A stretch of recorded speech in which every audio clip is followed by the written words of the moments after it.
Dogs can actually sniff out diseases in humans.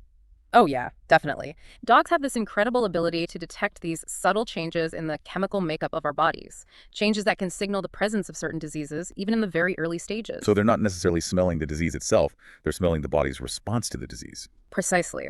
And what's really remarkable is that they can detect these changes in a variety of ways through our breath, our sweat, our urine, even our blood. I mean, there are documented cases of dogs alerting their owners to things like diabetes, certain types of cancer, even seizures, often before any other symptoms are apparent.